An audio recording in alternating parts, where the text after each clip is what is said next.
I seek the special magics that Xanathar is alleged to possess. Perhaps we can help each other. At least you might benefit from my talents and power. Kirath joins the party.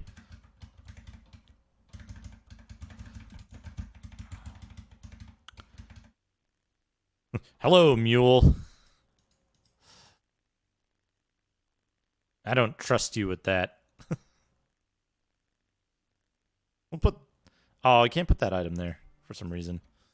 Drink a potion.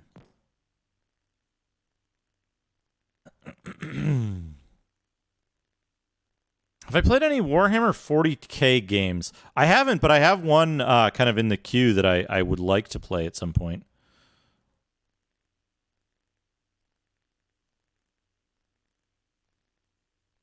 Which is, What? What did I what? Oh. Butchered requests. Ah, yes. Oh, wizard can't use shield. I guess what I'll do is I'll do this, right? What's your AC? 1. What's your AC? 4. What if I give this to him?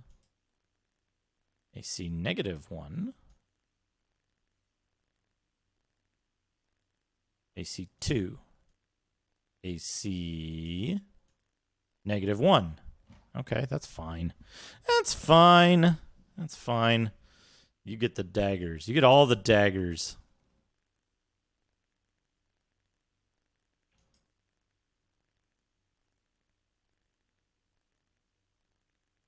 Anti-dart +4. Backstabber +3.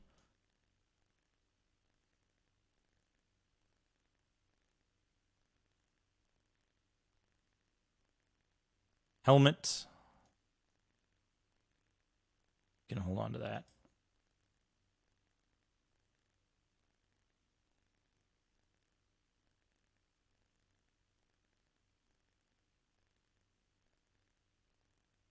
Here we go. Here we go. Any cool spells in the new spell book? I believe in this game, now I may be wrong, but I believe the spells are tied to the magic user, not necessarily the spell book. Flicka +5. Daggers are better than darts, right? I think. Abandonment. Can you just wear plate mail and still do your thing? Does it actually make a difference? Does it actually make a difference if you don't have a ranger in leather armor lighter? I cannot for the life of me remember. That's a regular robe. We don't need that. We don't need a regular shield or a regular leather armor. Irregular leather armor.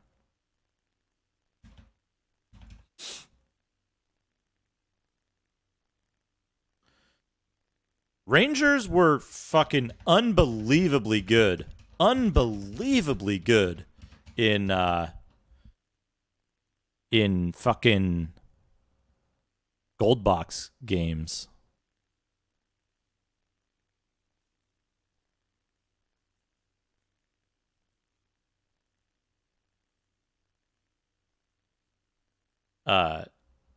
The thing was that Ranger Magic User was just unbelievably busted and good.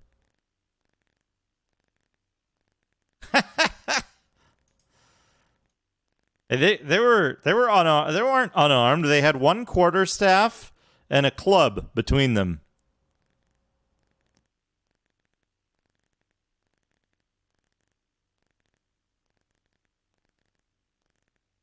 Oops. This one? Oh, that's right. They had a bow, too. A bow, a quarterstaff, and a club. What good armaments.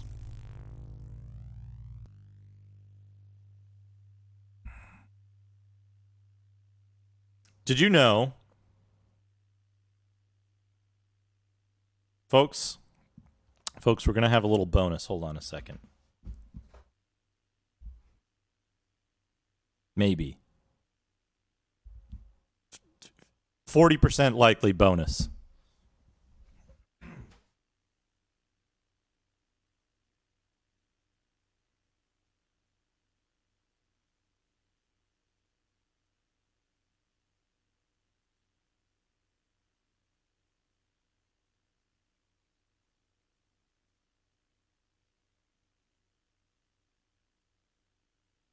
$100 likely bonus.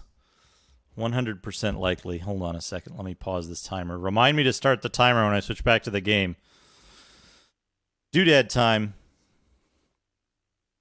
Nobody ever redeems the look at something that's not a game reward, but we're going to look at one anyway. Dungeons & Dragons, the complete animated series on DVD. But what's important is that's the episode guide. This is the original promotional poster of it.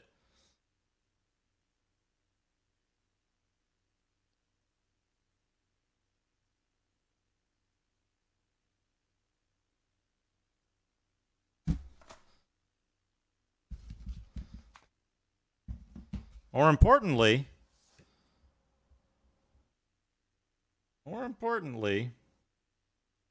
it's this.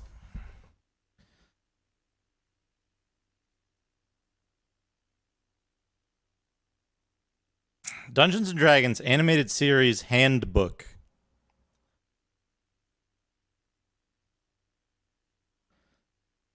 Hey, look! A Dungeons & Dragons ride! So, woo. Oh, the binding of this just disintegrated over time. Hank, the Ranger. Male human ranger, level 7. 49 hit points for Hank. Eric, the Cavalier. Male human fighter, not a Cavalier, although Cavalier was a class at the time. They made him a fighter. 57 hit points. Diana, the Acrobat. Female human monk, level 7.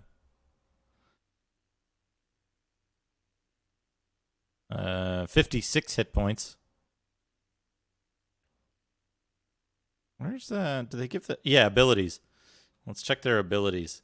Hank has 14 strength, 17 dexterity, 15 constitution, 10 intelligence, 15 wisdom, 18 charisma. Eric, the Cavalier, 18 strength, 13 dexterity, 14 constitution, 13 intelligence, 10 wisdom, 9 charisma. Yeah, that's Diana, the Acrobat. 14 strength, 17 dexterity, 16 constitution, 13 intelligence, 17 wisdom, 11 charisma. Presto the Magician. A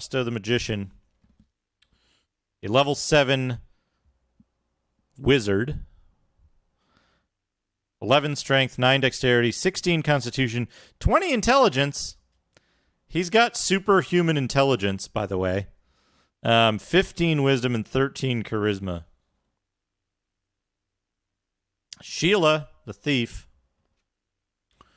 10 strength, 18 dexterity, 17 constitution. And she's got how many hit points? 48 hit points. How many hit points does Presto have? 40 hit points on Presto. Let's see. Where was I? Right. 17 constitution, 14 intelligence, 13 wisdom, 15 charisma. Bobby the Barbarian here, who has he's a level 7 barbarian with 79 hit points. He's got superhuman strength, 19 strength, 13 dexterity, 18 Constitution, 11 Intelligence, 8 Wisdom, and 10 Charisma. We've got Uni the Unicorn here. Uni has 31 hit points.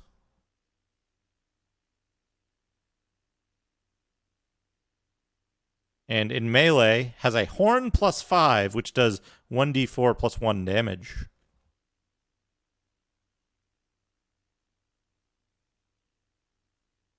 I think that's ogre strength, maybe? Or above ogre strength. We've got different maps for dungeons here. Where they're fighting orcs and ice mephits.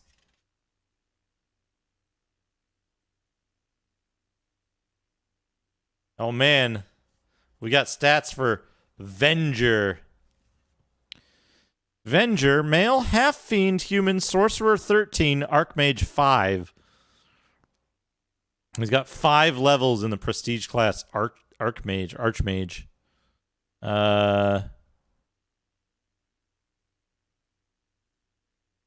He's got claws plus 12, 1d6 plus 4, and bite plus 7, 1d4 plus 2. Base attack plus 8.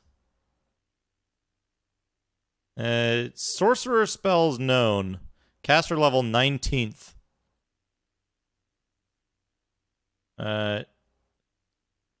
Imprisonment. Oh, he's got delayed blast fireball. 6 per day. Oh, here we go. Abilities.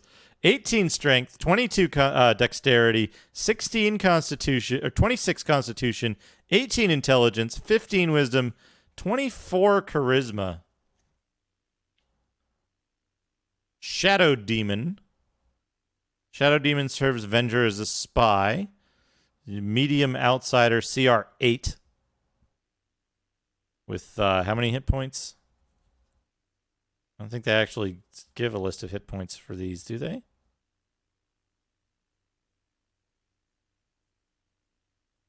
Oh, Venger has 190 hit points.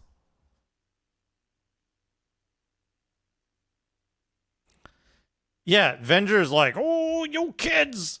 Except, like, he could have just been like, delayed blast fireball. Boom! 19. Caster level 19. He's almost a god. Woo. He's almost a god. And yet, I don't think Tiamat's in here.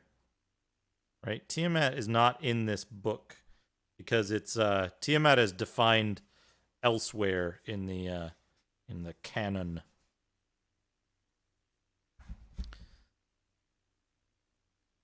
Yeah, I should copy off these DVDs at some point. Can't imagine that they'll remain good forever. Yeah, they're level so the kids are level 7 each, right? But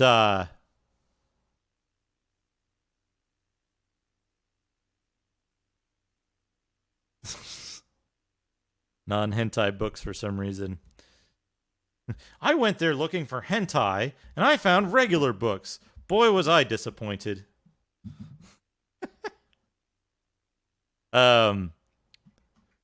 So yeah, I should make digital movie files out of those DVDs at some point. All right, back to DOS. Back to DOS, back to the game. Yeah, start of the series. Cloud kill. Dead kids. All right, we can go back here. Now wait a second. What did we miss? How the Hold on, I'm going to look this up. This is bugging me. I got to look this up. In the book here. Window capture. We want to look at 30 and 33 on level 9.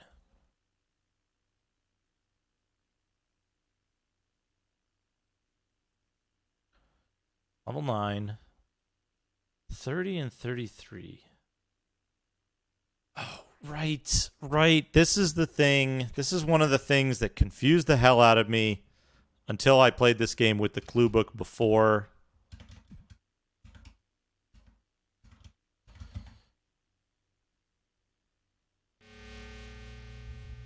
This confused me until I played it with the clue book.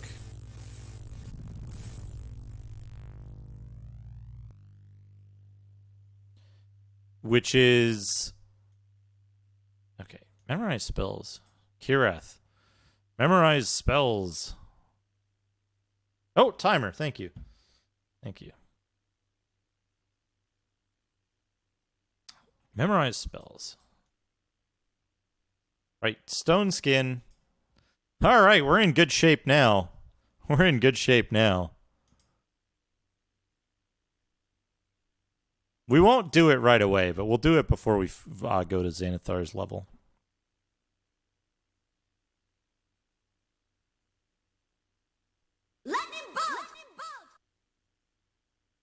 Don't know Outstream is where I come to feel like I'm not the nerdiest man alive. And if you take this personally, you should learn to pride. Notes. Thank you, Hefe Hertz. I take that as a compliment. I take that as a compliment. And anyone should, really. But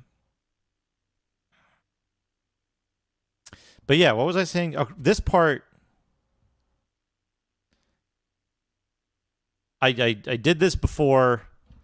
I messed it up.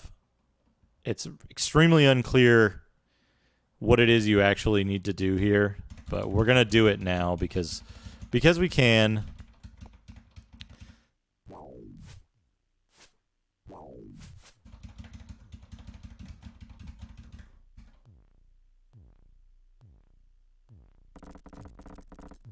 You have to put poop rocks in the wall thing, not red gems. Although, I feel like I've already solved all of the Drow Key stuff that I could possibly have wanted to. I'm not sure what other use for... Oh, yes! Good. Good. We're gonna do this thing. What can I drop? No, I did that. Okay. Scribe. Too many guns. Get stone skin. Memorize. Stone. Fuck. Stone skin. Rest.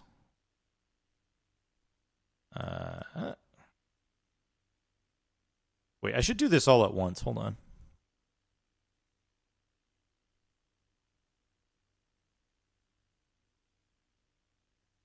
Clear. Bless. Clear. Protection from evil 10-foot radius.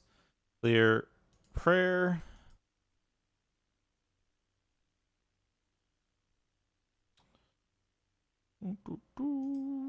Memorize. Armor. Shield.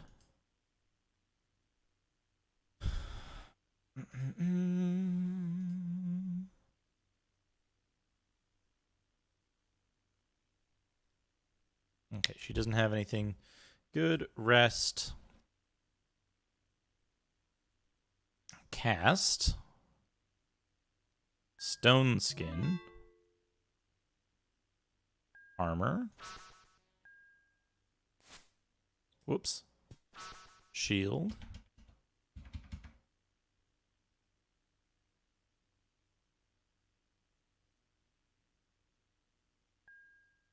Stone skin.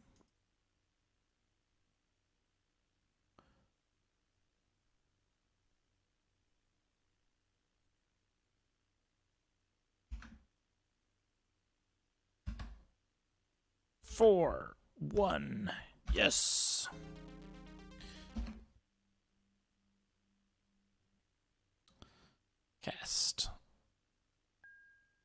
Stone skin.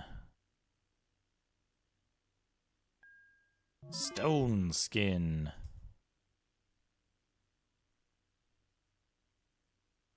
Bless. Oops. Prayer. Protection from evil, 10-foot radius. Pray for spells, clear, cure light wounds. Clear, create food. Remove paralysis. Clear, cure serious, neutral poison. Pray. At that. Yeah, good. Good. Rest. Save. Quit. Start 4-1. Yes. All right, here we go. Here we go. Cast. Stone skin. Cast. Stone skin. Memorize. Clear. Ice storm. Memorize. Clear. Ice storm. Rest. Wait, shit. Clear.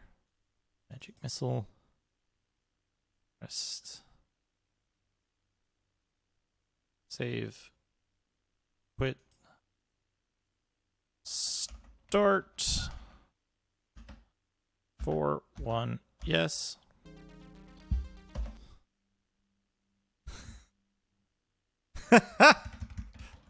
Did you know about this? Because it was,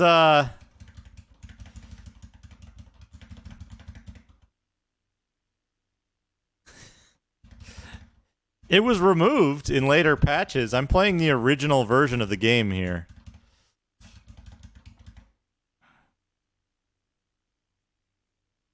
This is the version of the game that I had as a kid.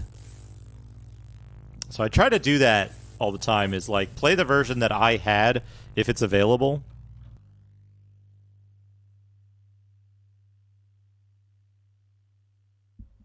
And this is the one that I had that I think I want to say this is one of the first games that I had that came on 3.5-inch discs, and all the games I had before this were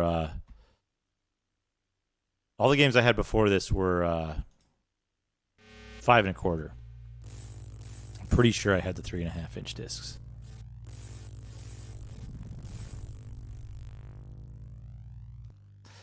But I always found that interesting. It's like, yeah, you can cast your buff spells, and they just continue to work. You don't have to keep casting them. Your fate lies in the stars.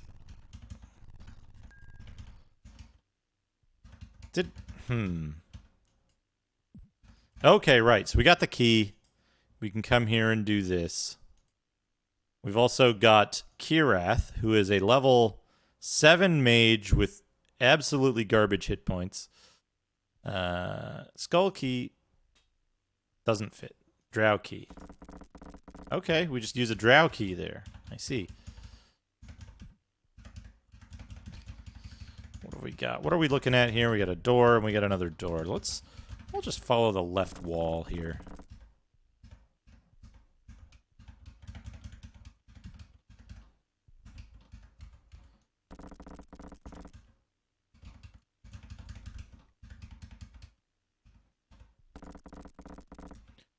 Mind Flayer. Whoops. Too many guns has gained a level. I think that was a thief level. Yeah.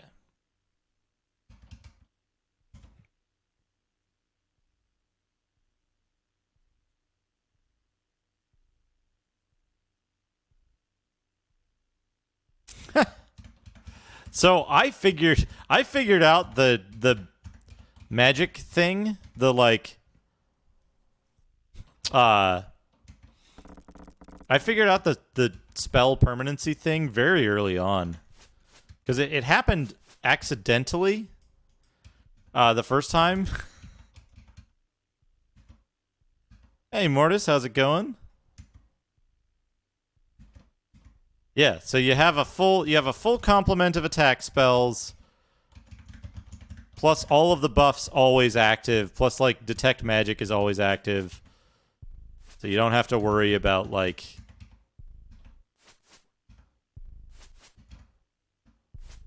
any of that. It makes it so you don't have to worry about carrying scrolls around either.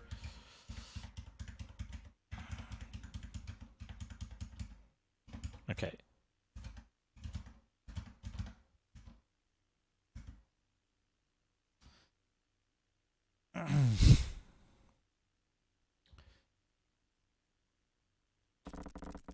Drow key. Oh, no, that's not good.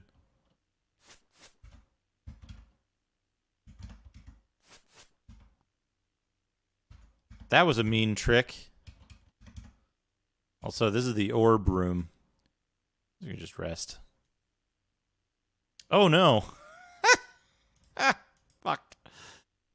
Clear. Shock and grasp magic missile.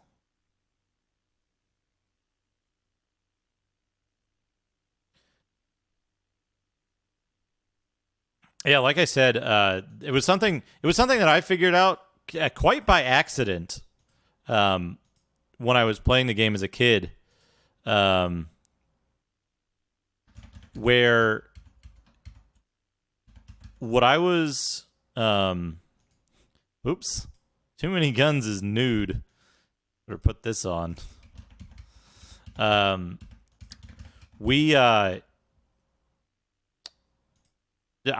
like saved the game, and then what I would do is I would do like the usual stuff. I would do all of my stuff right before I saved the game and quit. So I would like cast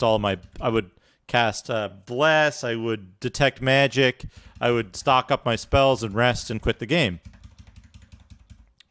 And so I noticed after a while, it's like detect magic is permanent. Bless is permanent. What the hell?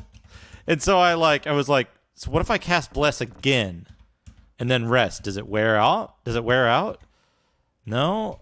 What if I and kind of went through this process of elimination.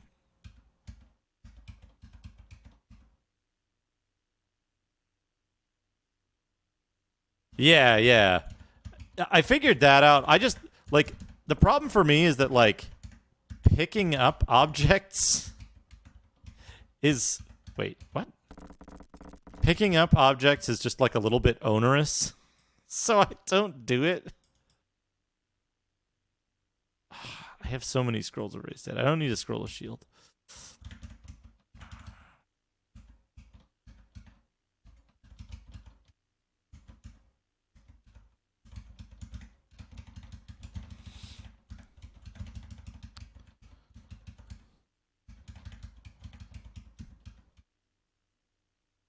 I need to grab the things on the floor. Yeah.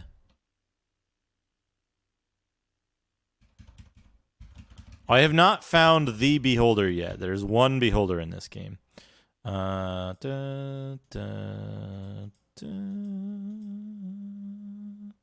don't know which.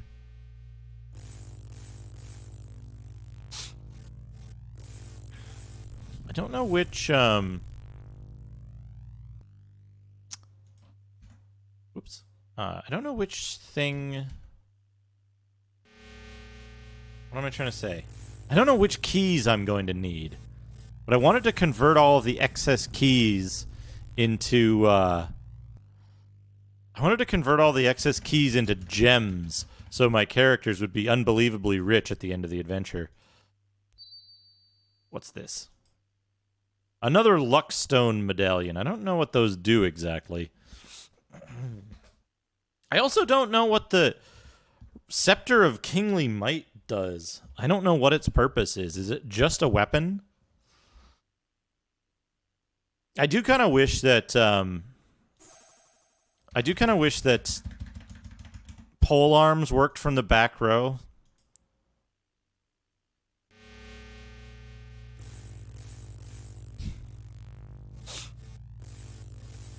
Convert everything to loot fisk, yeah.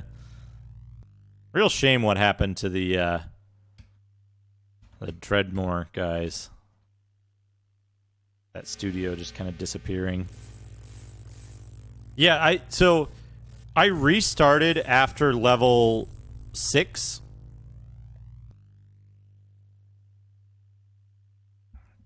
Because I realized I had locked myself out of a large portion of content. Most of the Drow level. And I didn't want to skip that if I was going to do like a full run of the game. Because I was imprudent with dwarven keys. And so I ended up with too few to do the Tetris block thing. So I decided to restart rather than change anything.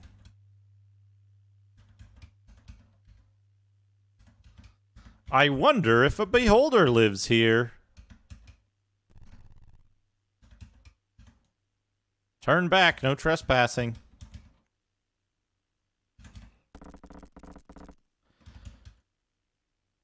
You were warned. We got stone golems.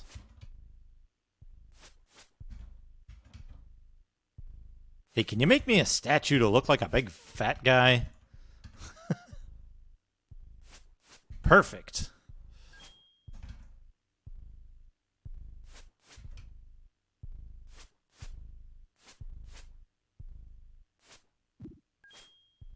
I think at this point I need to... Yeah, shit. Shit.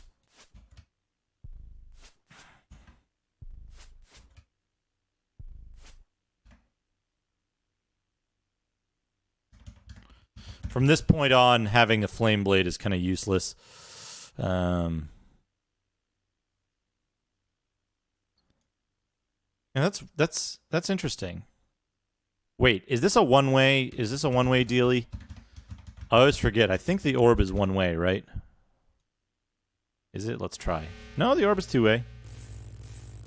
Yeah, he's got the like no concern for fitness, strength only build. It's true. I think there is some part of this that becomes one way. I don't know. Is that the wand of Slivius or Silvius? Oh, hey. Skull key.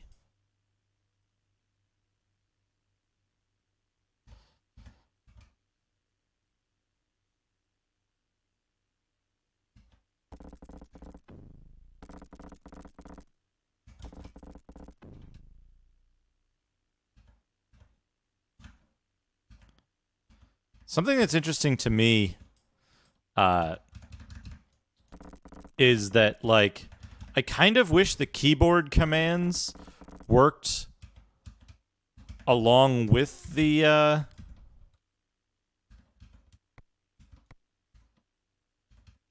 forget what these do. Oh.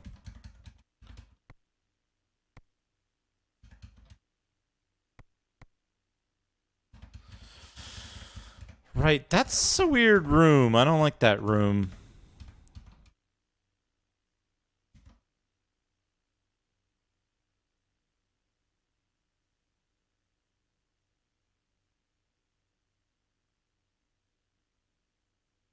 Is this just emptying my inventory onto the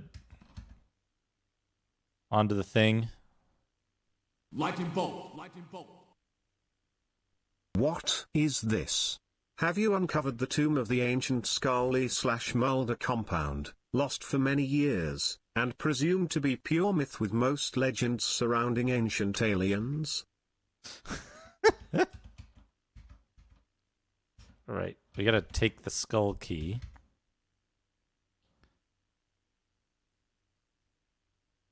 because I picked it up. Oh, for fuck's sake, it's just stealing items, isn't it?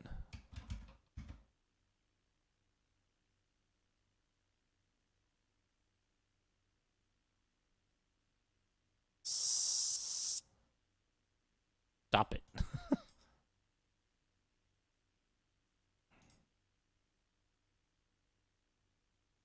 Rock +2. Good.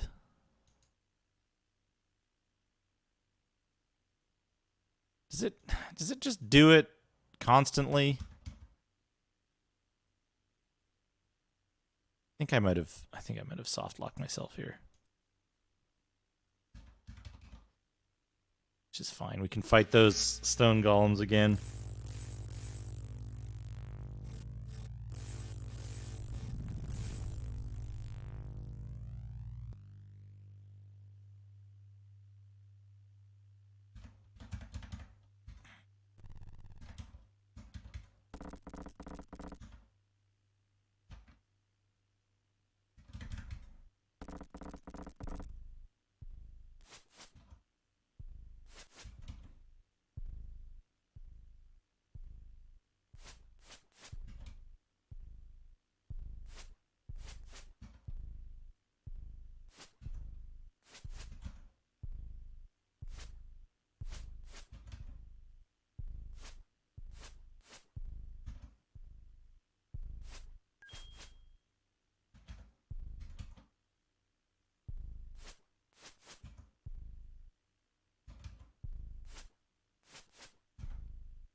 It is possible, Dana. It's possible to lock yourself out of being able to get some of the stone items. I know that for sure. One of the stone items simply doesn't exist in the game at all.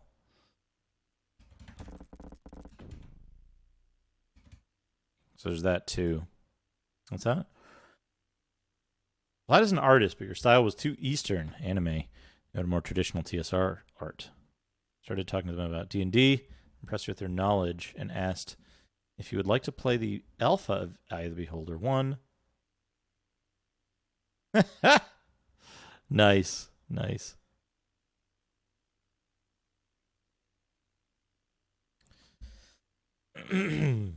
But yeah, it is possible, Dana, to get... it is possible to not get all of the available stone items, and it is possible to lock yourself out of being able to get one that is critical. Okay, did it take a bunch of stuff? It did not. The stuff is just there, right? Yeah, it's only if you touch the stuff that it becomes a problem.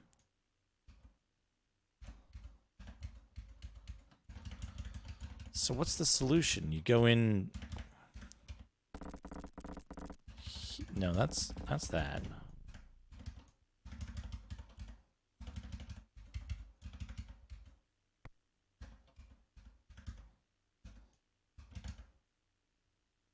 Ah, keyhole.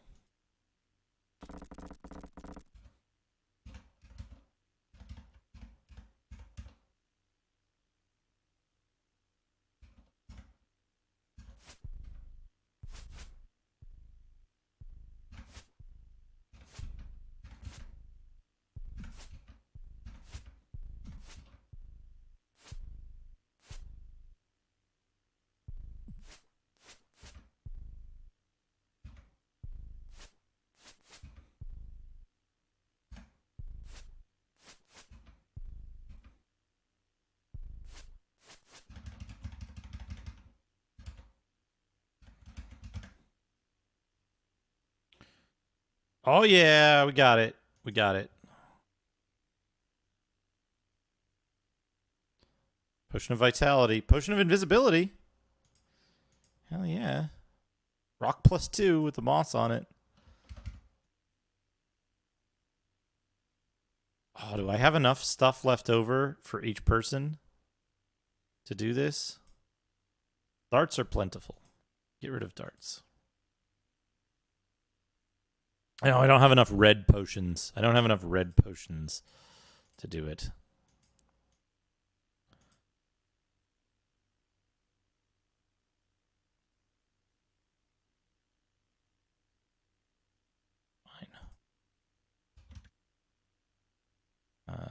Save game.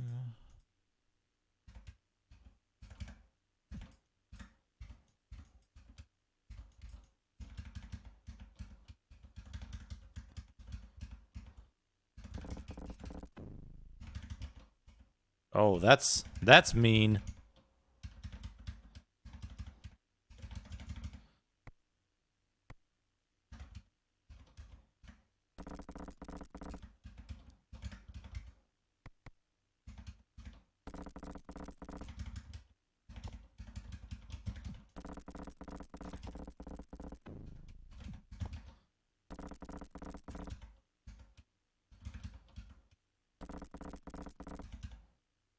So, despite my traps, you petty hirelings of the Lords of Waterdeep managed to make it here after all. How unfortunate for you! How sad for me as well. I enjoyed immensely watching you fight my minions and stumble through my traps.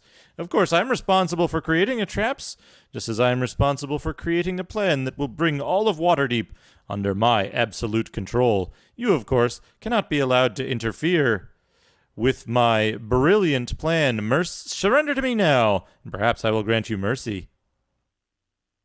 Attack. Oh, man. He killed 4 people right off the bat. That's fine. We're just going to load the game. Now that we know he's going to be there, that's fine. We go here, we go here, we go here. Do, do, do, do, do. And then it was in here. And cast. Invisibility, 10-foot radius. Attack. Oh, he killed 2 people. He killed both. He killed 2 clerics. Good.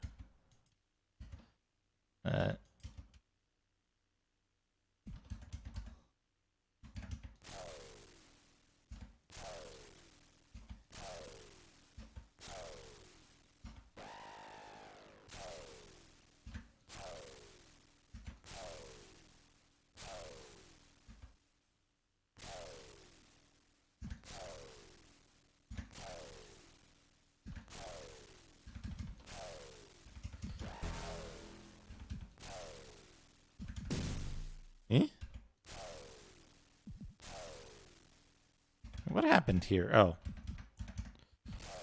Out of my way. Out of my way.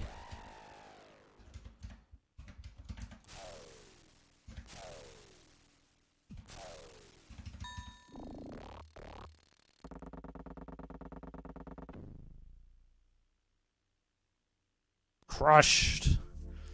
As the party picks through the remains of Xanathar's shattered body, a teleporter triggers about them. As Xanathar's lair fades from view, everyone prepares for battle and thinks, what now? A stately marbled room fades in around the party. 2 large stone columns flank a large throne. Sunlight streams in through the windows. Clean air blows in from an open door. This is Pirgeron's public hall. At last, the party is free from the dungeons under Waterdeep. You've killed Xanathar and saved Waterdeep from his evil, Pirgeron, Paladin's son, exclaims. We were wise to pick such talented and resourceful adventurers as our agents. For today, let thee be proclaimed the heroes of Waterdeep, and let all know of your brave deeds. Congratulations on your successful quest.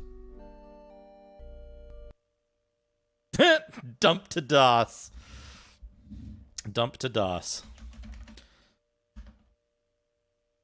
So there's more. Yeah, more. Nope.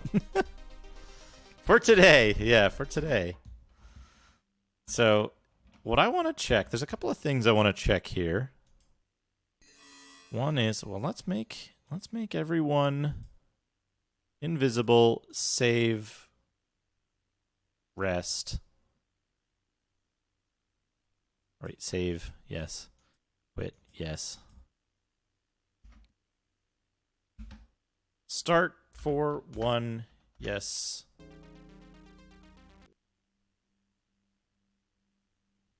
In progress. Okay, here we go back out this way.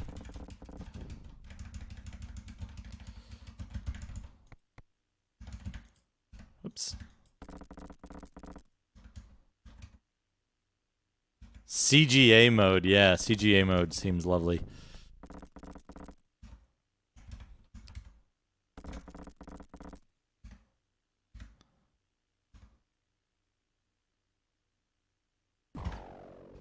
Ha! Ha ha! Ha! Good. Good. All right, now, if you go in here, you die, right? No. You can take an extra stone orb.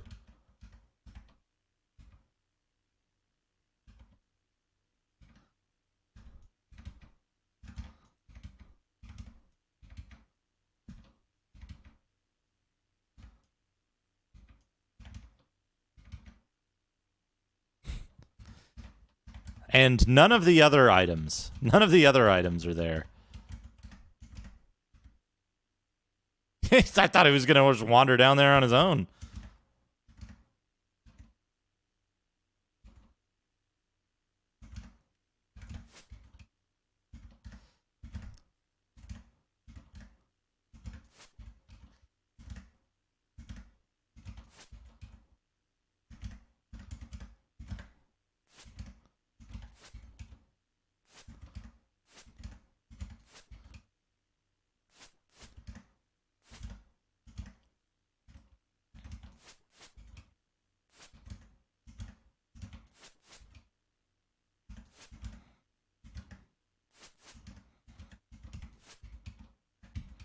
Whoops.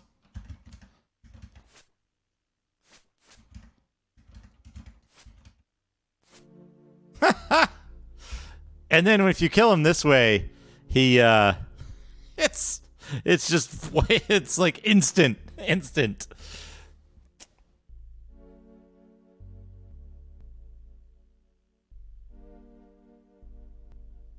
Oh right, we already won. We won the game twice. So we're done. We can save the timer. Save out the timer. We have won both ways, using the wand and without using the wand. Yeah.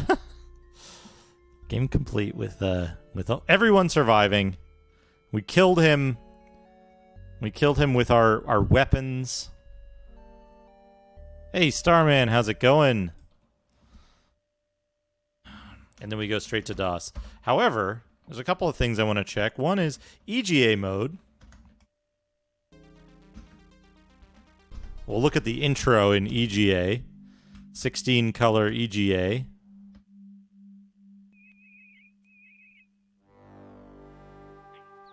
It actually still looks really good. I think this is an excellent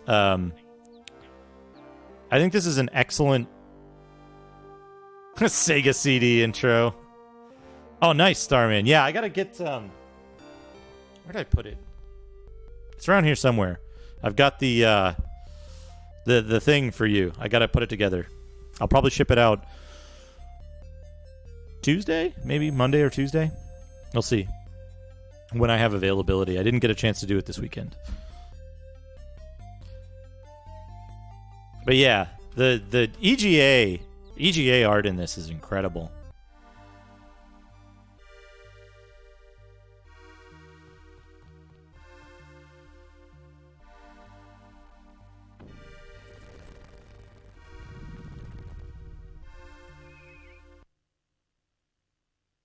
And then let's load up our game. And yeah, look at this. This looks great. I think this looks really good. The dithering and the like distance stuff, it looks fantastic. All of the like actually hold on, let me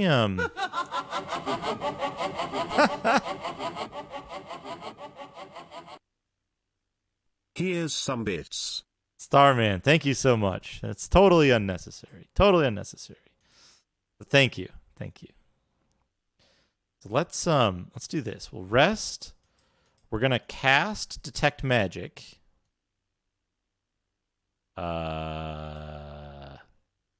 Memorize. Detect magic.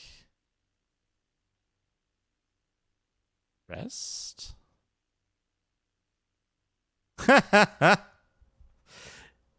Mr. Woozy, have you seen the oh man, you got Worker. Nice. Yeah. Zetsubera did all the bit badges. I think they're wonderful. Wonderful little robot men. With different armaments and stuff depending on the level. But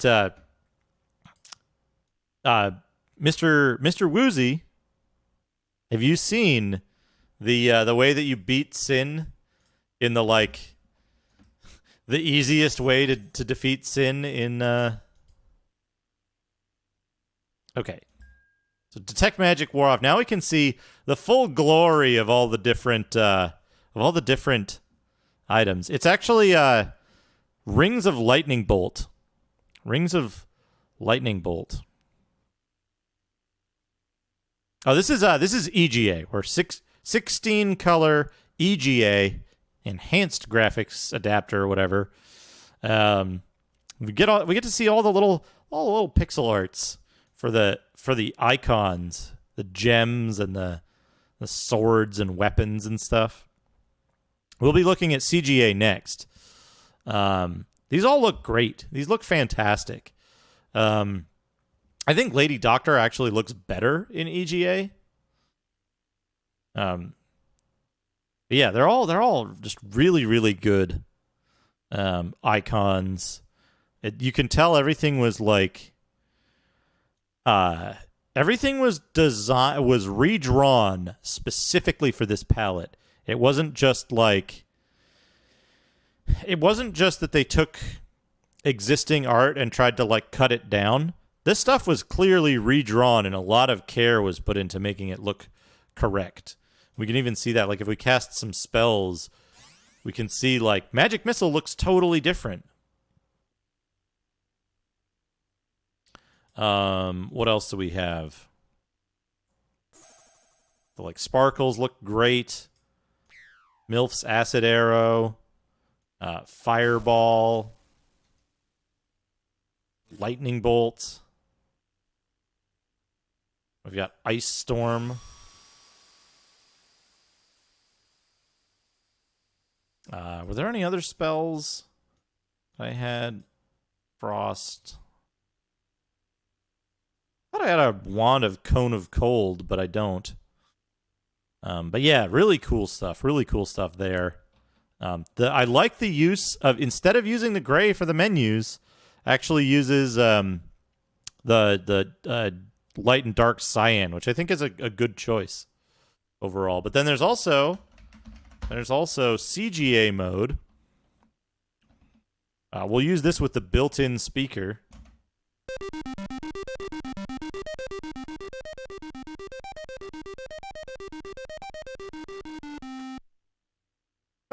Menzo Baranzin.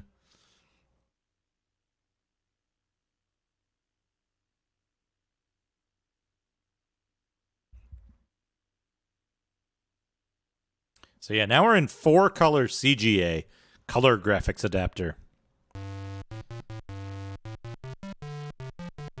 I'll have to look, Awkward Aardvark. My system does not support Tandy, though.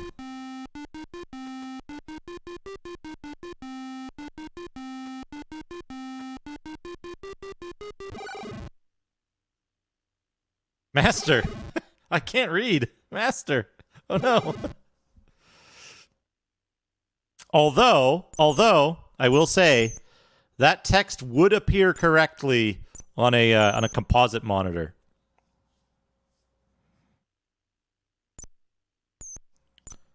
Yep, on a composite CRT, it would look correct. I actually didn't know this game used. I didn't know that this game used composite interferometry or whatever you call it. I think DOSBox has limited support for that, but I didn't know this game used it. I know Maniac Mansion had a mode for it.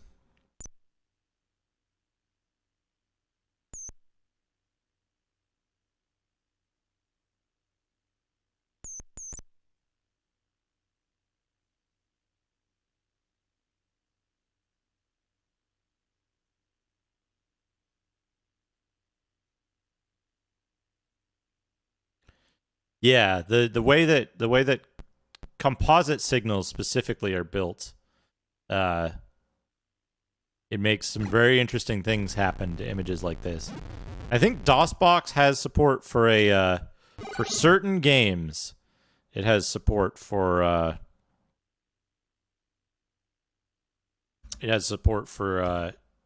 composite mode. And yeah, here we are in glorious 4 colors. I only ever had an RGB. So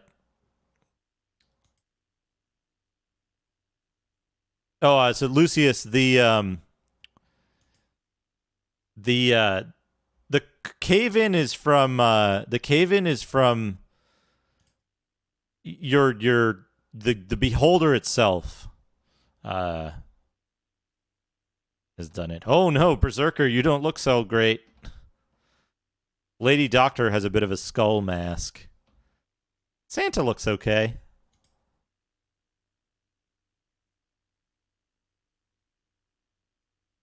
It's an odd choice to use cyan as the face color instead of like it down. Lady Doctor kind of looks like she's got sunglasses on.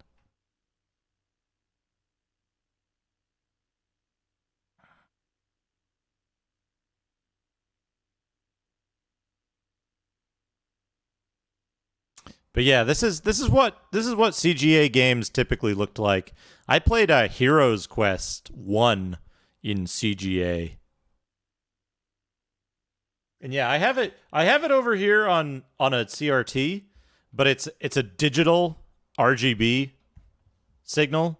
So it's like it's going to look like it's not going to look like the composite ones did. All right, so VGA. This does have support for Tandy, Awkward Aardvark. It does have support for Tandy. But yeah, let's go to the AdLib Sound Blaster. One thing I want to look at.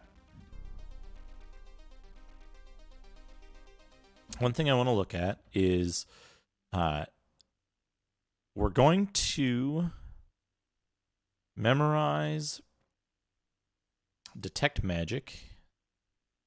We're going to have Kirath memorize Burning Hands. I forget if player characters can ever have Burning Hands. But we're going to cast Detect Magic. Burning Hands has a really cool effect where it just like it shoots this thing across. It hits all of the monsters in the square ahead of you. So now we can look at, this is what the VGA versions of all the different items look like without the Detect Magic aura on them.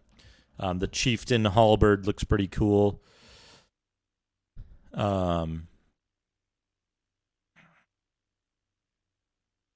Night Stalker is cool looking. Slasher and Slicer are pretty cool. The orbs are like these solid black stone orbs, all the different stone objects, portal keys, the different wands, and the Drow Cleaver axe, which is typing fongers. The Drow Cleaver axe, which is a special graphic. I don't believe I did get all the special quests. I don't believe I did. Is there anything else? These curved banana knives. They look a little bit more banana-like, even. They look even more banana-like in this appearance.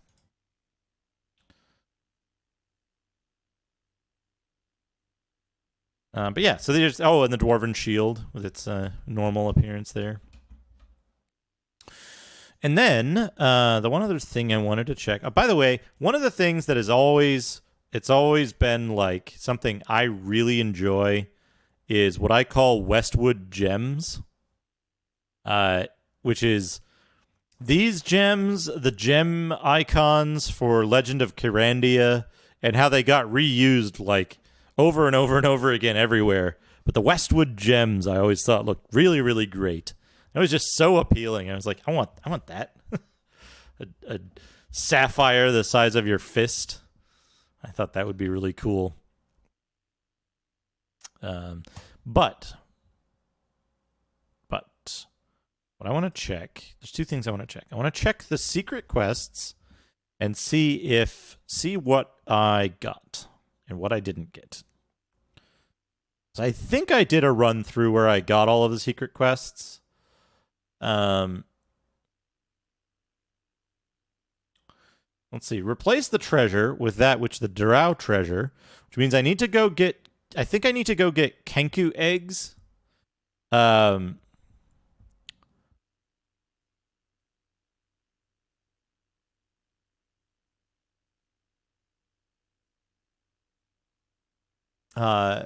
Let's see. Yeah, so I need to go get Kenku eggs and put them on level 10 somewhere. And then level 11. Level 11 is the last one? No. The outer sanctum. So we need to go to the room of levers and make the second from the ends differ from the rest. I can do that. I can do that easily enough. I need to go to, let's see here, level 10. Replace the treasure with that which the Drow treasure. So, in that case, what are we looking at? We're looking at, I guess, the treasure room in the bottom right. So let's try to do these. Turn off the window capture. Exit here. Need to go back this way, here, this way. Nope. This way.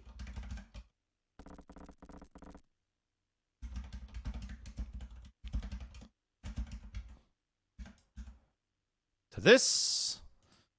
Orb back.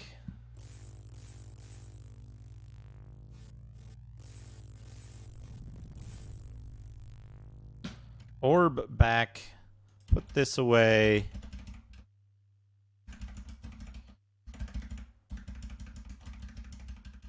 Where's the room of levers? Where am I right now?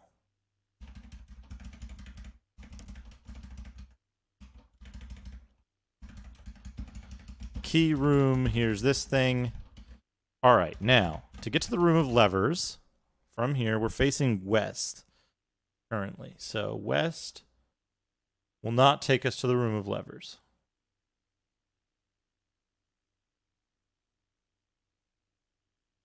South will not take us to the room of levers.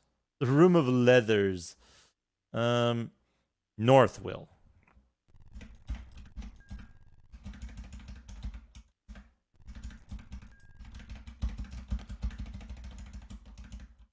Whoops.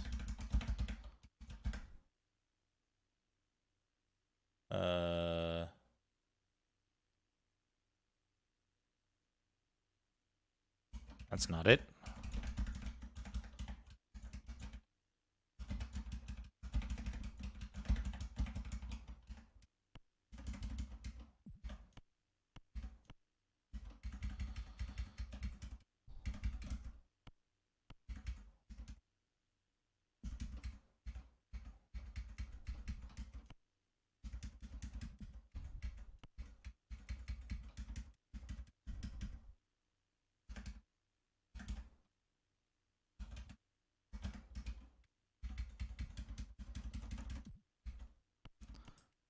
Okay.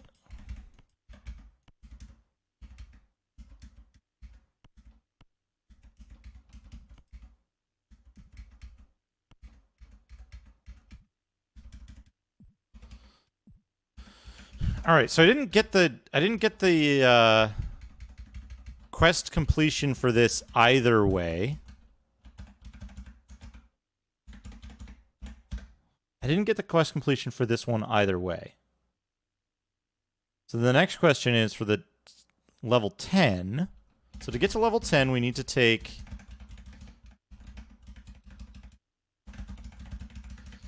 We need to take the portal here. We need to take this portal with the holy symbol Yeah, I'll bring it up on the Amiga just after I check these last two quests. Last two secret quests. So from here, we want to take the dagger, I'm pretty sure.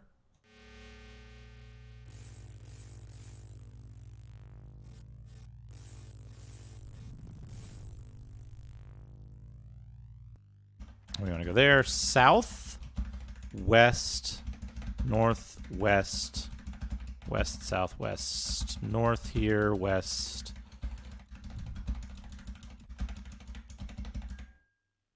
To here. And then from here, we go up here. East. Wait, I forgot the thing I need to put in the thing. But that's okay. I might have an alternate thing. Got this. Use the skull key here, which opens it. We don't read that. Shindia, we can just kill her. And presumably that's the way that you're supposed to... that's the way you're supposed to come towards her. Except I got to her from behind each time. Okay, right. We don't do that. So, we need to go back to level 6. I might have soft locked myself out of it. Scepter? Ring. Perfect. We have the ring. That makes this easier.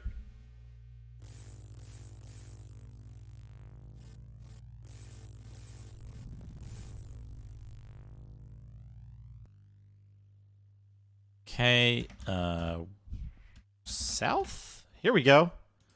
We need, what, 3 eggs?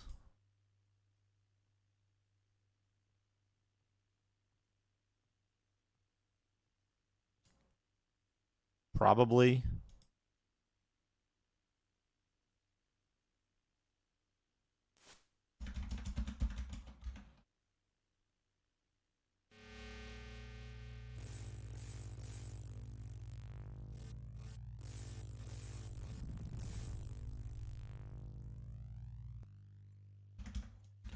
So that makes this easier because we get... Whoops.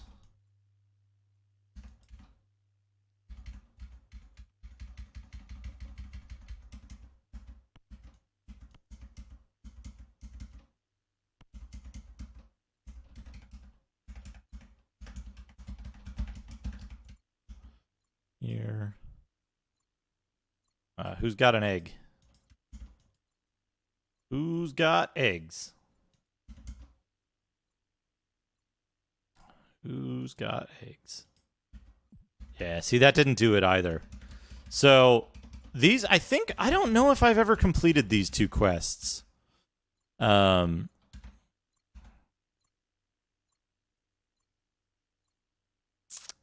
So, Arcade Ren, do you happen to know what the last 2 secret quests involve?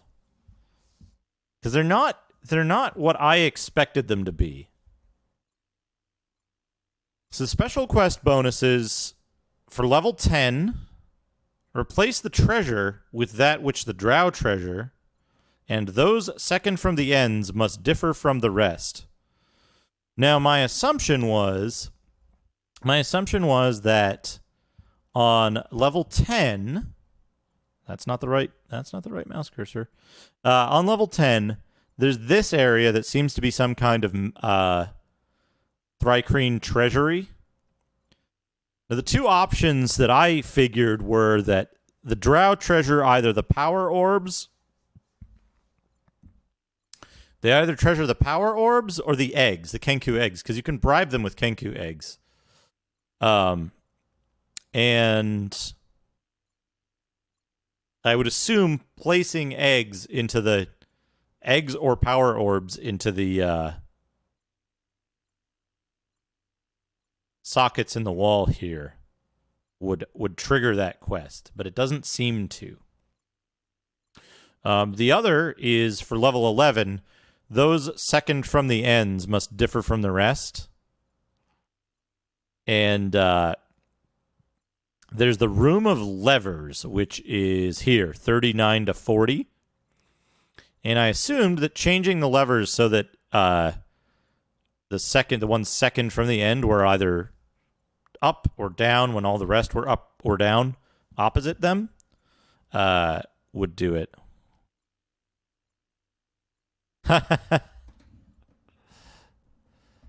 See how stuck you get, yeah. See how well your memory serves you?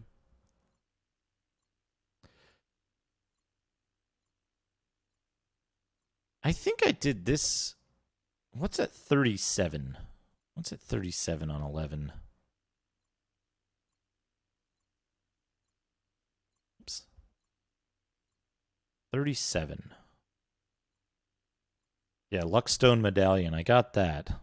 What's the big teleport maze there with a circular thing? Oh, I missed Hold Monster.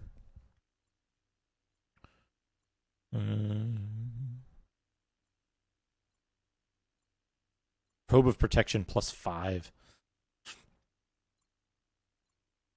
Portal requires the stone orb.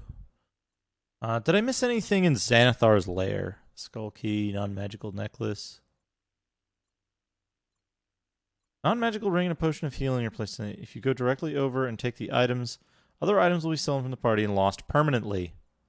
You get the ring and potion. Characters must drop their own small items before going to the pedestal. Okay. Right.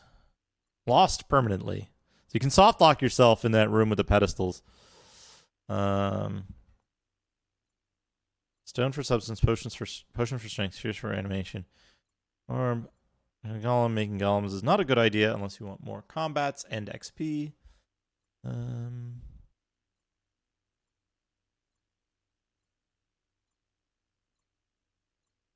Room of the Spheres. Stepping on the pressure plate opens the door. Wand of Fireballs. There's a button. Pushing it teleports the party. 3 Orbs of Power. A one-way door.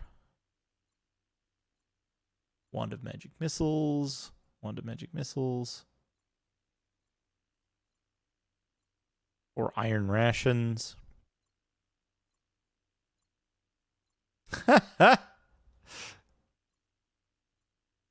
That's nice. That's nice. That's 2 potions of invisibility. Xanathar inhabits this area. Beware!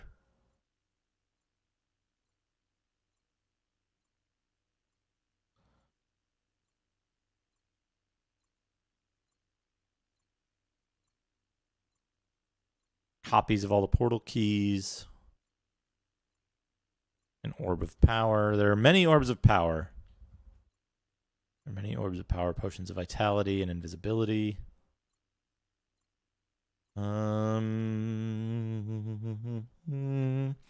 Gem Star.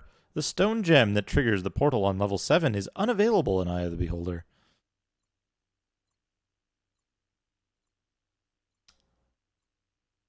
Let's see. Let's look at the treasure lists to make sure we're not missing anything. Orbs of Power, blah, blah, blah. Stone, blah, blah, blah, blah, blah, blah, blah. We got all that stuff. Level 11, +3 bandit armor and slasher. We got that. A ring. We missed the Hold Monster scroll. Got the Dwarven Healing Potion. Drow Key. Stone Orb. Stone Holy Symbols. Spell Book. All that stuff. Useless Wand, non-magical. Potion of Giant Strength, Ring of Featherfall, we got that stuff. Plate mail, got all that. Armor, fireballs. We missed all the wands of fireballs somehow. Literally just those. Stone skin we got. Another scroll of invisibility. Night Stalker. Glowing +1 rock. -3 cursed plate mail of great beauty. Scepter of Kingly Might. I missed... Oh. I didn't get the Elven Bracers of Defense because I...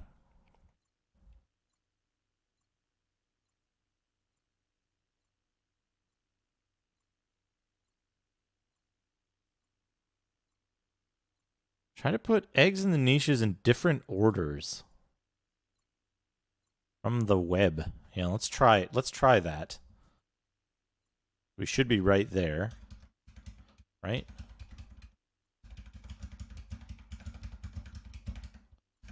Oops, wrong room. It's this one. Let's get somebody. Here we go. Okay. 1, 2, 3. Oh, special quest for this level.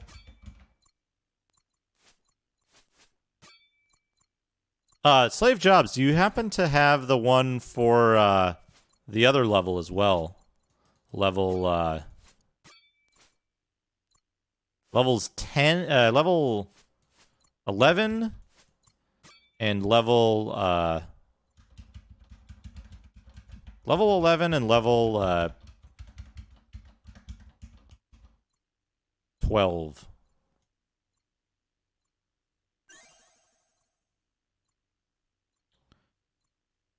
Awesome, thank you. Man, 3 magic rings? That's a fucking hell of a quest. Jeez. Gimme.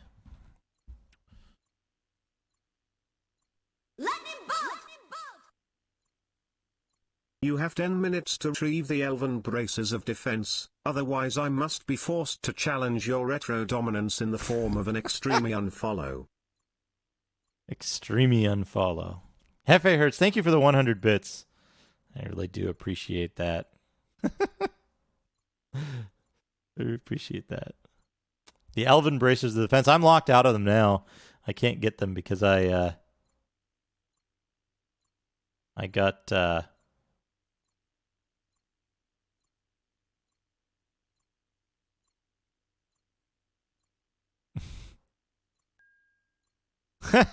Mystara alerts. Stolen eggs. Proper sequence 2. It's been a long time, I'm not sure at all. This is a special quest, actually. It seems not to be one. Describe the proper sequence. Still no.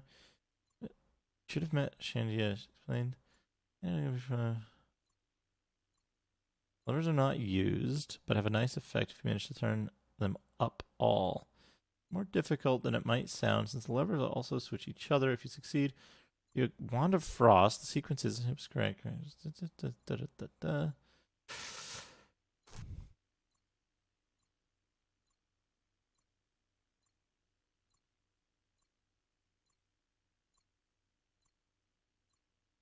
13.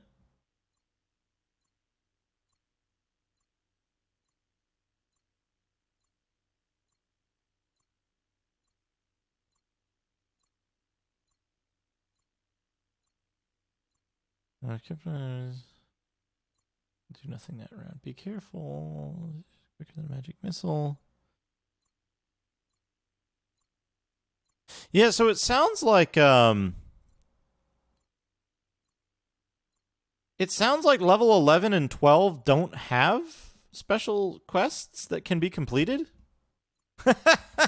Maybe they don't have special quests.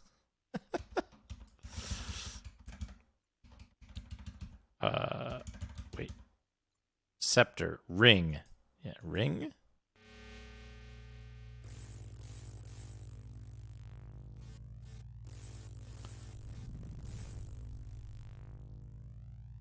In the room of levers, place an item inside the niche after removing the potion and mess with the levers. When you get them all pointing, sound of magic will occur. You get around frost. Similarly, if you leave a scroll in there, a scrap of parchment. Give you a hint. Yeah, it makes the sound, but it doesn't say special quest for this level, is the thing.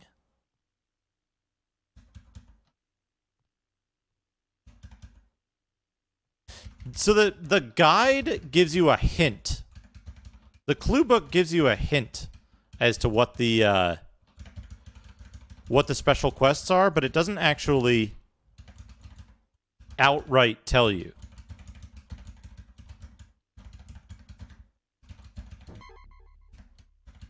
Damn it. Damn it. Damn it. Here we go.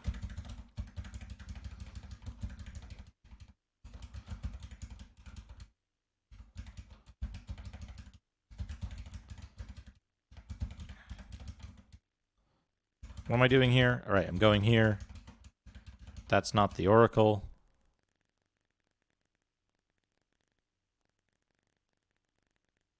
Stone necklace. Yeah, the guide says, the clue book says specifically, have it here. It says, those second from the end must differ from the rest. And I assume it's referring to the room of levers, but it's not. It never triggers the green text that says special quest for this level. I got the Wand of Frost by turning all of the levers either down or up. I forget. I think it's all up. Apparently, you can do something by placing a... what did we get? Ring of Adornment. Ring of Protection +2. Ring of Featherfall. Ring of Sustenance.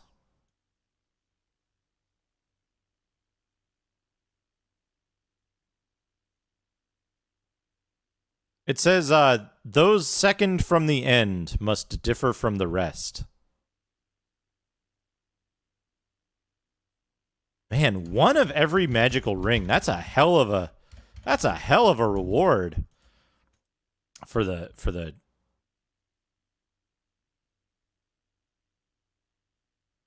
Yeah, let me get there. What's the easiest way to get there? It's this.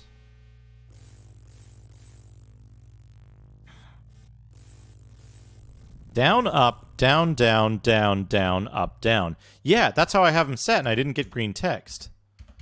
What takes me there?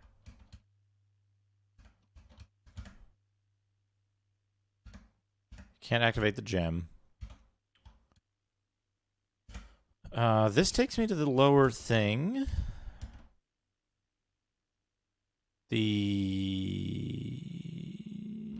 No, this'll take me there. This'll take me there. This is the one I want.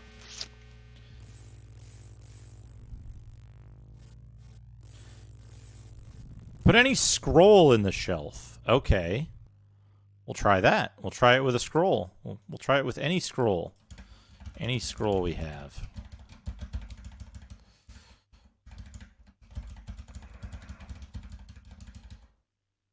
We'll just have to reverse them. What do we have? Scroll of Raised Dead.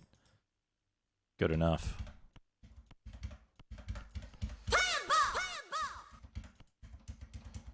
I don't have anything to say, I just want to hear the text-to-speech read out some emotes. Grasp generated dead-ass blues for no reason but be careful nor I've got hard duke sip 555, curly loop, loop-de-loop. Loop-de-loop. There it is. Special quest for this level. We get a scroll. The greatest weakness of the most feared creature is that, although it lurks in shadows and sees all, it cannot make itself invisible. Alright, so we got that. Now here's the question. If we kill Xanathar...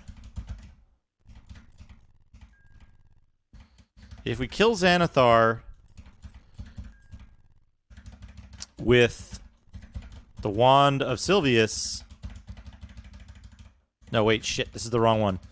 If we kill Xanathar with the Wand of Sylvius, do we get a special thing at the end?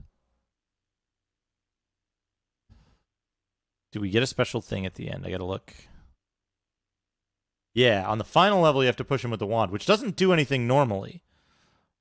It doesn't do anything normally, but Let's see here. So, not there. Xanathar's Outer Sanctum, lower reaches. I need to go south. Wall of fire. Wall of fire. Oh gosh, I'm so thirsty. I need to take a drink. They're much better. Shadrock, thank you for the 100 bits. What direction do I need to go here? West? No, not west. South. South. South.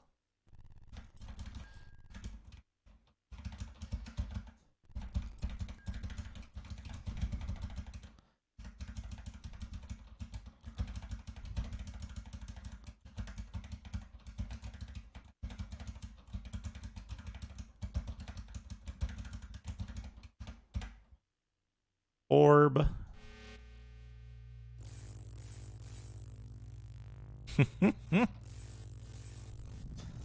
Orb.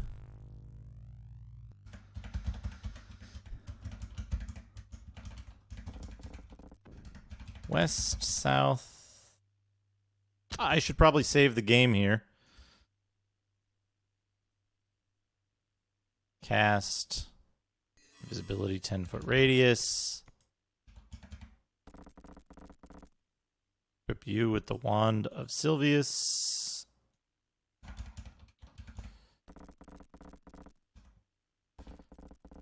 Oops. That's not the same place. Constant fireballs. Load game. Yes.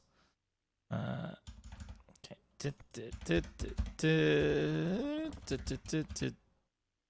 I thought it was here.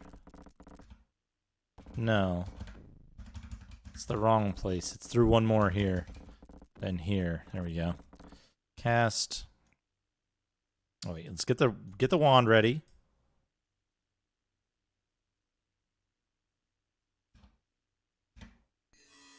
Invisibility.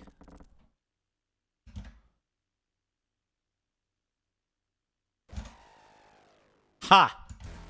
What? What? There was no fucking thing there.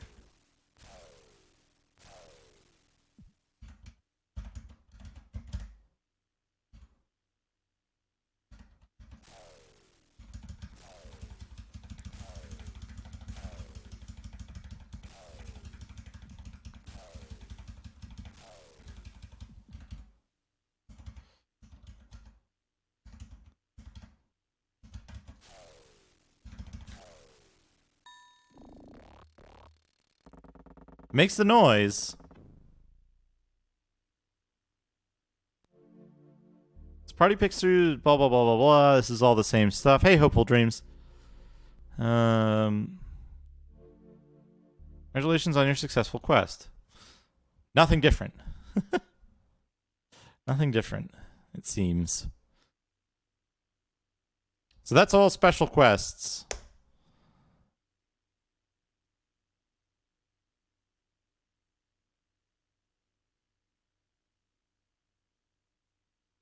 I guess it doesn't do anything if you complete all the special quests.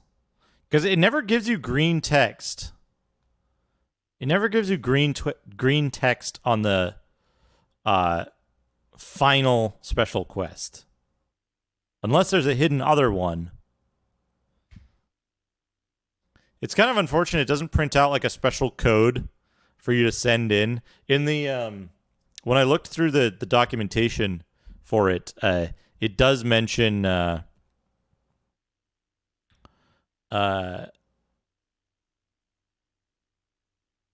was I going to say?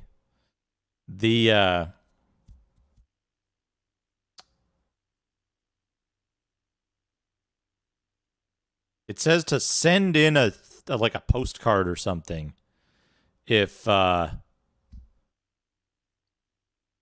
you completed all the special quests. But yeah, let's take a look at the Amiga. The Amiga version. Hey, 3D Code Warrior.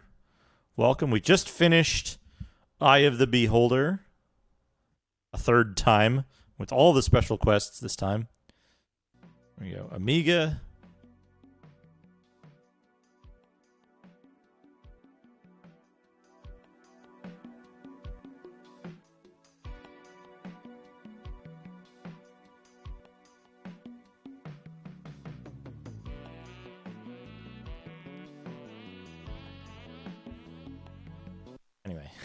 Anyway, there should be a WHD load of Eye of the Beholder.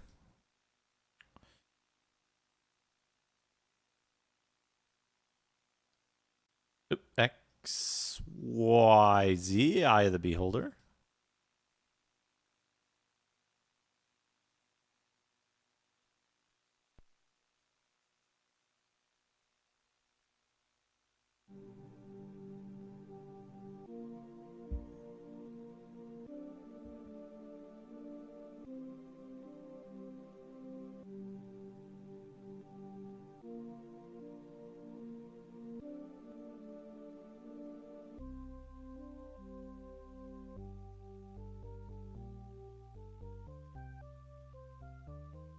Hopeful Dreams. I can't play the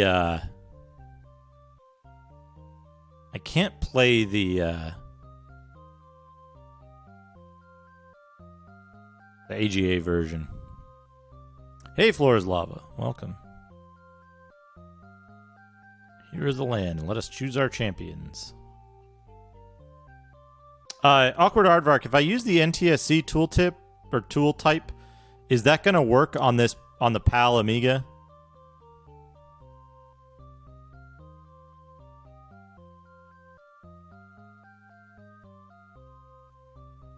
Yeah, Hopeful Dreams. The vampire can do AGA, but only in a mode that puts forced scan lines on it. Yeah, so let's do that. Let's F10 out of this. Let's give it the correct tool type. Oops, select information. TSC. Let me reset this back to the normal cropping. 9. Save.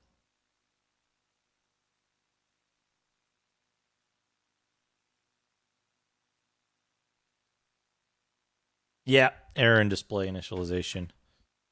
I think that's the problem I run into with the NTSC tool type and on pretty much anything.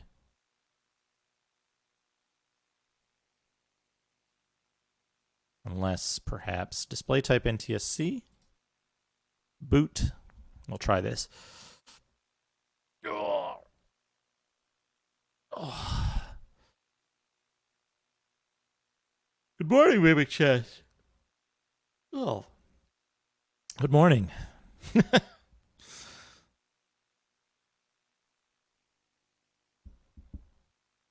Okay, we'll try this.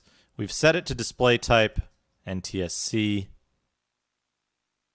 I don't know how well that actually works. So we'll give it a try. Fingers crossed.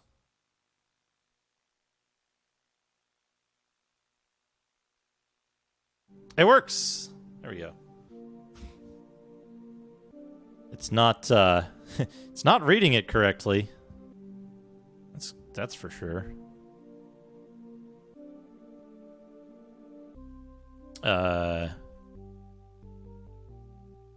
You should be a much larger number.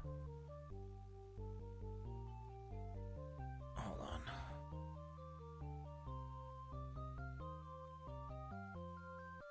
Yeah, please, 3D Code Warrior, please feel free. 336 times. Let's try 1680. Let's try 1680. How's that look? That looks a little better, doesn't it?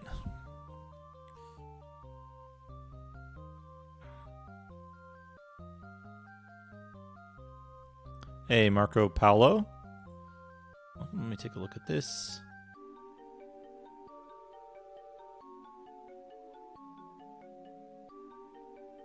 Oh man, that is a sick collection of boxes there. That's nice.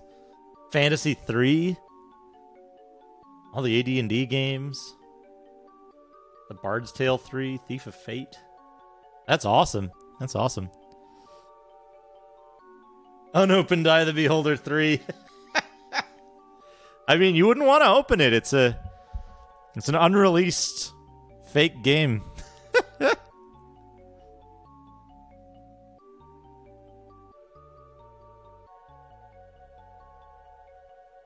Doesn't exist. As far as I'm concerned. Series just stopped at 2. Yeah, I do like the colors in this. This looks awful nice. One of the reasons I chose not to play this on Amiga, though, is because of the Amiga model that I have. Honestly. Their fate is sealed. Their fate is sealed. So, yeah, we'll start a new party. It's not that the pixel stuff isn't perfect here. Let's just have a look.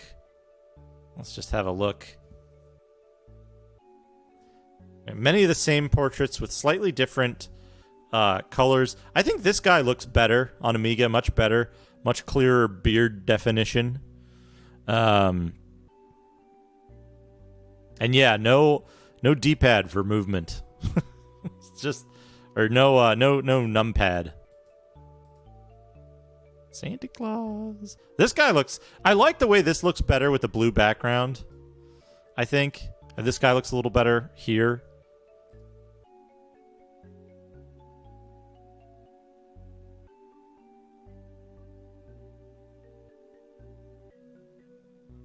This one looks not quite so good. I think was it like purple? The other one, purple one is better. In my IMO, good.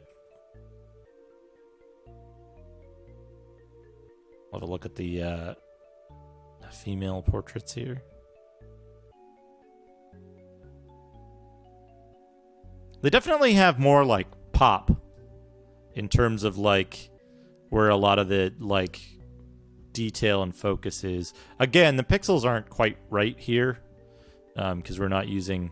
I don't have this set up to do NTSC stuff.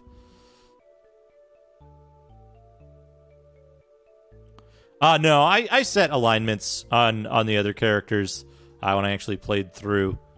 I'm just clicking on whatever.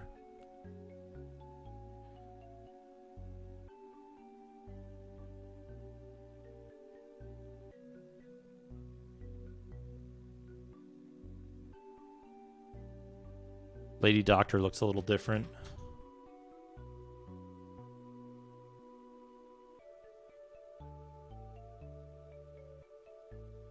Good. 18 intelligence.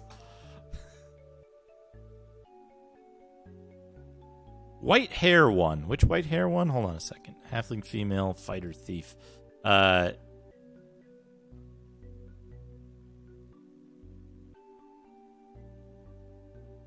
The white-haired one? This one?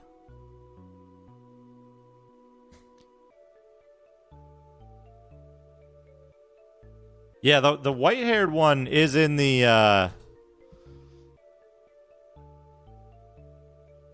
Yeah, there's a lot of dungeon crawlers on Amiga that I'm interested in looking at.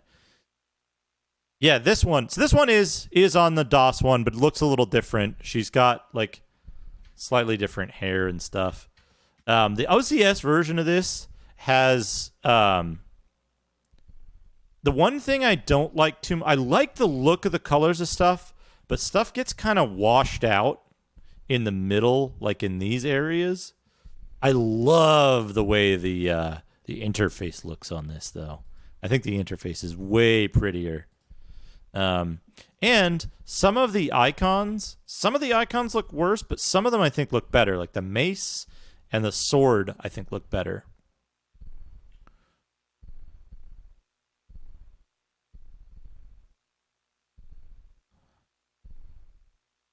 It's just there's certain things like the fact that there's like large sections of single color here. I think this would have looked better with like with dithering between the colors. I think that would have looked a little better. But that's the only thing that turns me off about the graphics. I think the color use and the color selection is a lot better. Oh, right.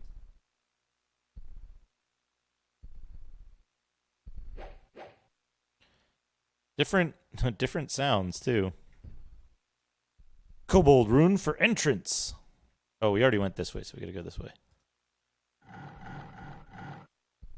Totally different sound profile because it's not FM.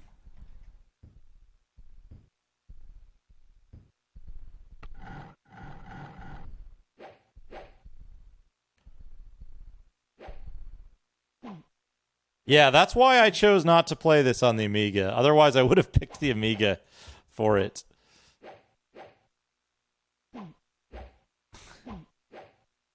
There's no turning keys on here though.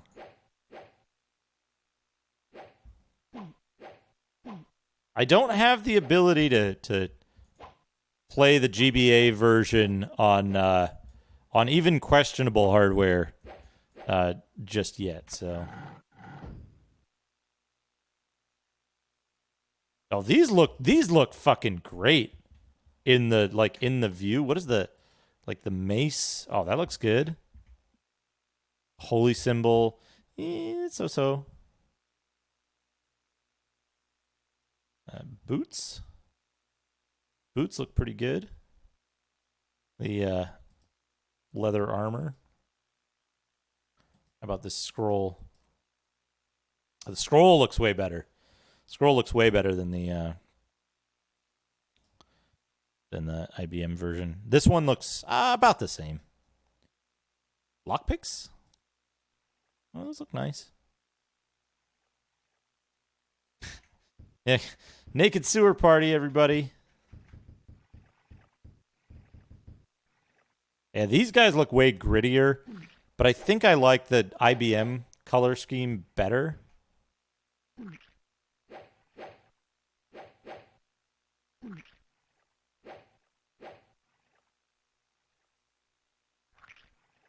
You put your clothes on the ground. I want to see what the graphics look like.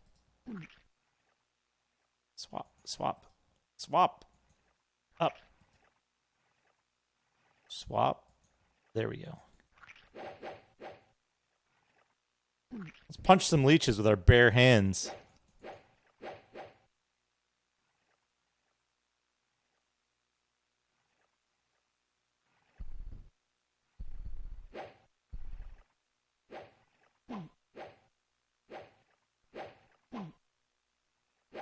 I actually, hold on.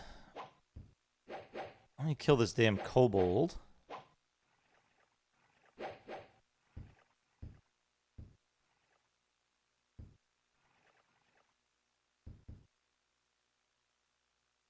You get your thing back. Camp. Rest. No. Camp. Pray. Or bless. And detect magic and protect evil. Rest. Yes. No. Exit. Cast. Bless. Cast. Detect magic. Cast. Protect evil. Camp. Pray. Clear. Cure light wounds times 4. Rest.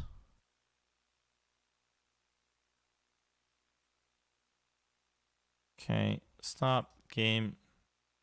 Save. Yes.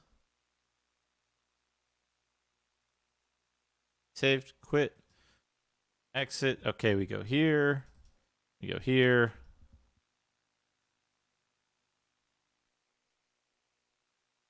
Oh, man. The Amiga of Japan. The X68000. I'm excited to start messing with that at some point. Load game in progress.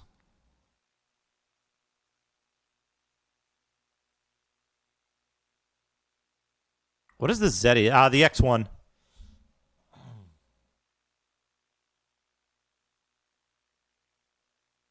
Now, the MSX is the C64 of Japan.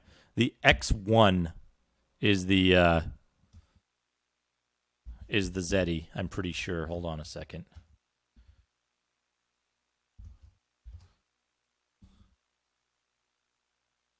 Games. Images.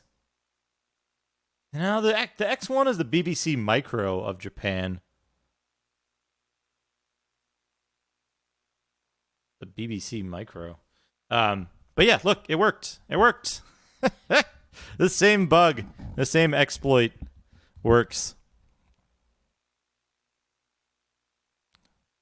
So you can make your entire, you can make all of your buffs permanent, even in the latest WHD load version of Eye of the Beholder on Amiga. But yeah, no.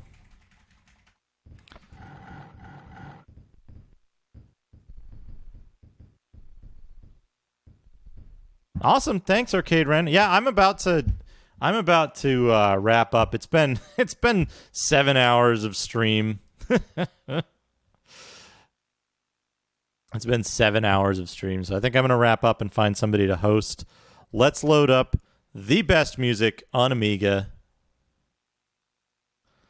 Yeah, I appreciate it. It's been great having you here. It's really awesome to like chat with somebody who's involved in these games, in building these games back in the day, and like the memories of like why stuff was done and all that. That's awesome. So yeah, thanks, Ren. I'm sure I'll see you around. So we're gonna go to Lost Parrot Island. This is the...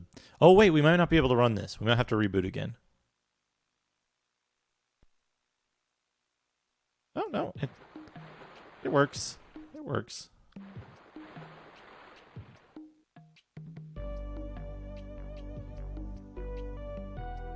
Oh yeah, such great music.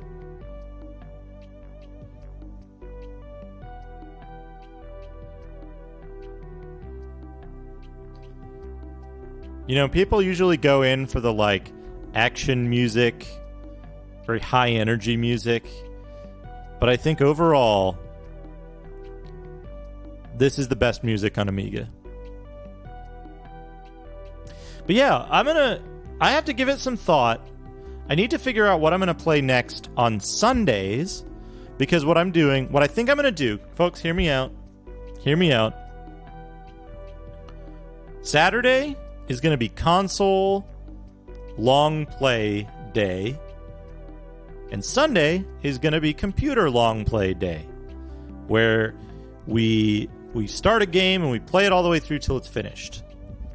And the most likely looking next game for Saturday is going to be, I think, Skies of Arcadia on the Dreamcast.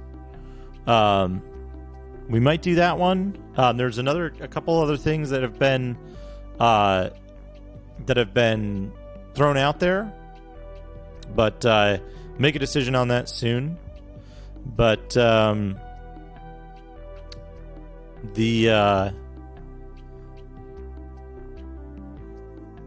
the next computer game, the next computer long play game, I haven't decided on.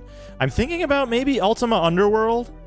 Ultima Underworld might be a good one. I've never beaten that game, and it's a really like groundbreaking game. I'm super interested in that because of the like the way it was 3D stuff, and like it's the only game rated 6 stars out of 5 in Dragon Magazine. There's all kinds of interesting stuff. Yeah, old Westwood games are incredible. I do want to play through... I think I want to play through Battletech at some point as well. That's a really interesting game. I've beaten that before, I'm pretty sure. But I used hints from Dragon Magazine to win. But yeah, I'm going to wrap up. I'm going to find somebody to raid. It's been a great day. Excellent stream for me. I had a lot of fun. It's been so cool having everybody here. Thanks to everyone for the tons of generosity today. Many bits, many follows and raids and everything. It's been really great. I hope to see everybody again soon. I'll be playing some action stuff during the week. Maybe doing some exploration streams, looking for the next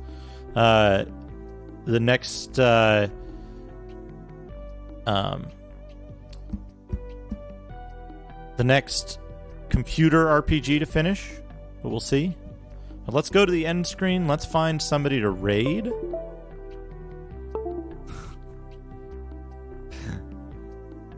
I love it. Let's find somebody to raid. Who am I following? Who's live?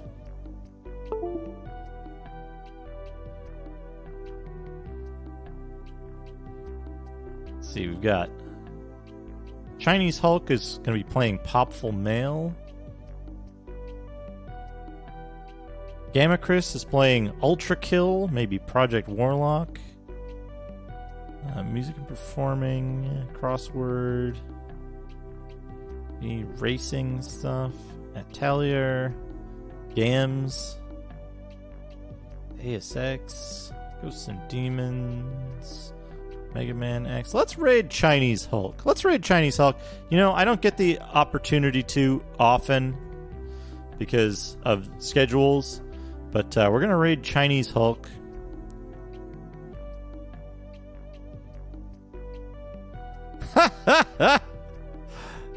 Thanks for stopping by, everybody. Let me copy this so I make sure I get it right. Chinese Hulk, great streamer. Seems like a really nice guy. Very fun stream, but yeah, Chulk as they call him. But let's raid Chinese Hulk. We're gonna have fun over there. Everybody have a good night. I'll see you all again very soon. And we're gonna find the next games to play during the week. We'll find the next games to play next weekend. Saturday and Sunday are always the big streams with long streams. The goal of finishing games, and then during the week we just kind of explore. So have a great night, everybody. I'll see you all again real soon.